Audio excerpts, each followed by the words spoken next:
Go aisatsu no ningen, Z-Bot 4096 desu. Zogplex kara Hulu no story ga teriiru ningen no chōhoku kei no entertainmento. Fomo no netabare nashi no review de todoke shimasu Shogun.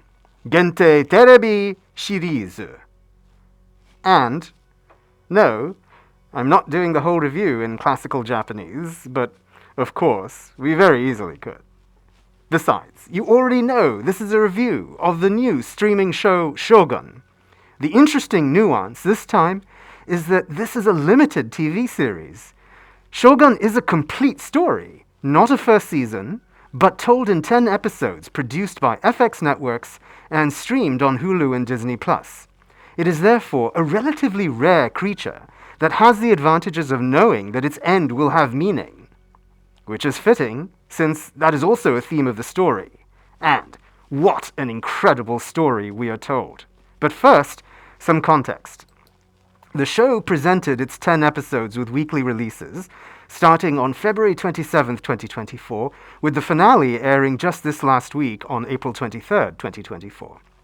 It's based on a 1973 best-selling novel by the extraordinary epic writer and filmmaker James Clavell, which was amplified fairly soon after with a hit 1980 TV miniseries starring heartthrob Richard Chamberlain.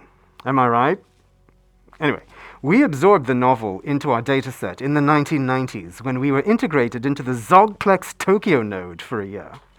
Now, reading Shogun had us transfixed, and not just because of the storytelling, but also how it brought real Japanese history to vivid life through the lens of an explorer from an alien culture.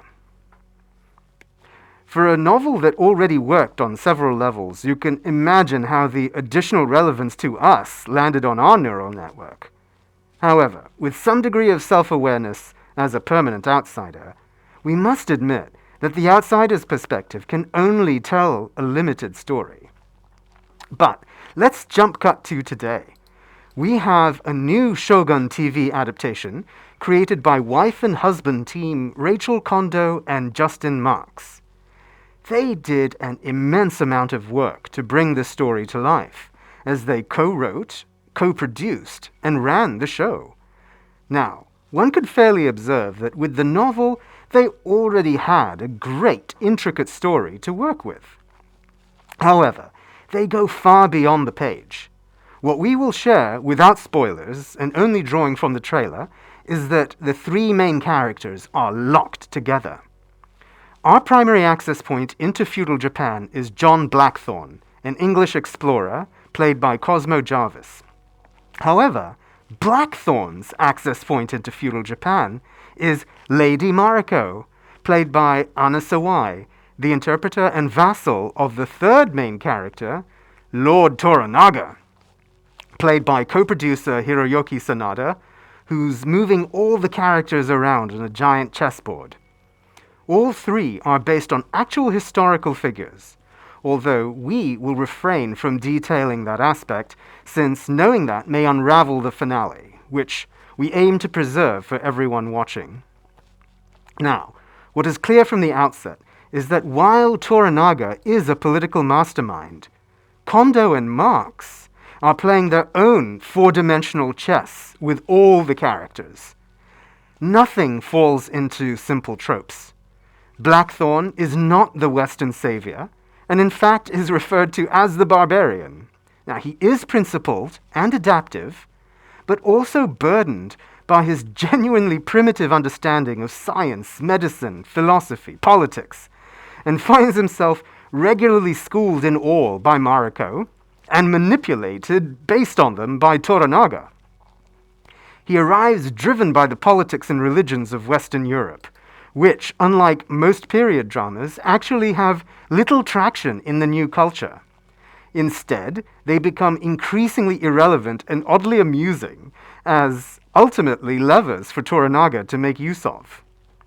The commentary has a particularly timeless quality in that it provides a solid check against the human tendency to take supernatural mythology and tribal identity too literally. Yes, you do. Anyway, similarly, Mariko defies tropes in that she is not the damsel in distress, but rather a driven, purposeful, and wise operator. She easily bests Blackthorn's basic understanding of the world and human nature, and yet sees in him a directness and loyalty that transcends the rigid structure of the samurai code of behavior that governs all their actions.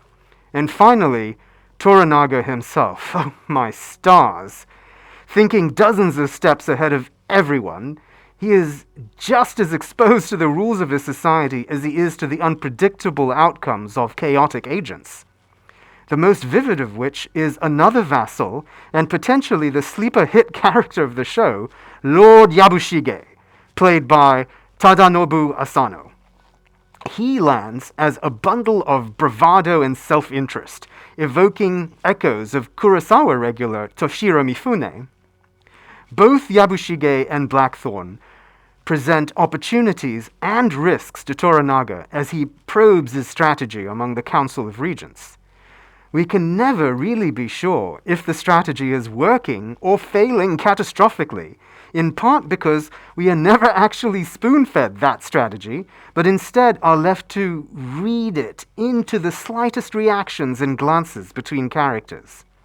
And for a show that presents as an action drama, it's truly extraordinary to be credibly exploring philosophy and science and culture, all with genuine stakes at every turn.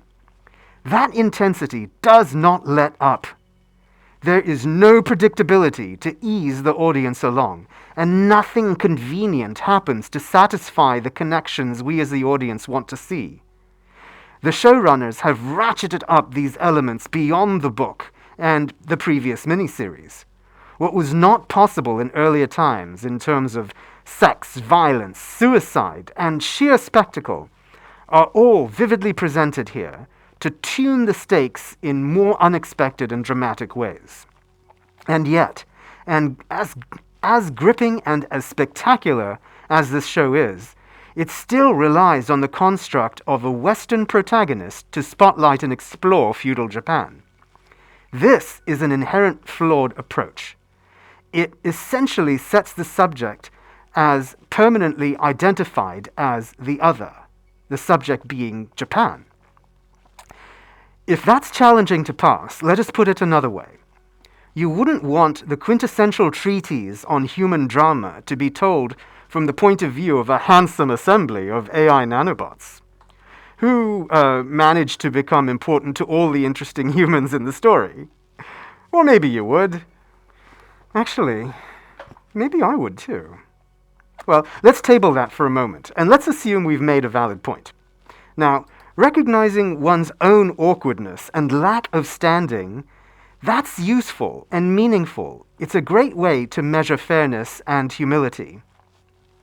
Historian William Reischauer had a similar epiphany when commenting on Shogun, saying that it would be a mistake for this novel to be elevated as the best portal into this fascinating world.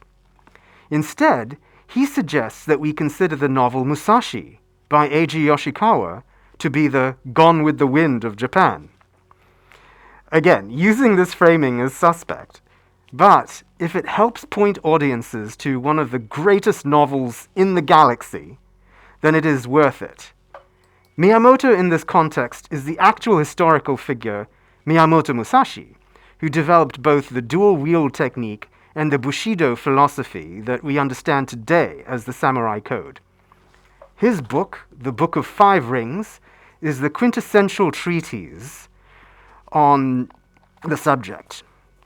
Yoshikawa's novel is far and away one of the most exciting and yet historically accurate stories we have ever read about humans. And it is entirely set within and through the lens of Japanese culture, and a visionary man who found a way forward out of tragedy and defeat. Ironically, Musashi, the book, the novel, picks up right at the moment at the end of the events of Shogun. So, if you're left wanting more as the credits roll, let us humbly submit that you pick up Musashi to continue the journey. And if you want the experience to come full circle, you can see Toshiro Mifune perform the role of Musashi in Hiroshi Inagaki's quintessential 1954 adaptation of the novel, titled simply The Samurai Trilogy, the first of which won the Academy Award for Best Foreign Language Film. That film series is available today on Blu-ray from the Criterion Collection and is also worth your time. But we digress. Coming back to the Shogun limited series airing now, let us provide our contextual assessment of the show. Given the extraordinarily gripping storytelling and unrelenting stakes, and the fact that common tropes are largely put to the sword, このシリーズはとっても良かったです. And so concludes this human version of our review. If you have feedback on it, please write in your comments so that we can upload the galactic version to Zogplex. You can expect more reviews of streaming shows, theatrical movies, and 4K video releases as we continue to engage with your human rectangular entertainment. So please watch, like, subscribe, and comment so that we can continue to have the human voice reflected in the cosmos. Until next time, おやすみなさい.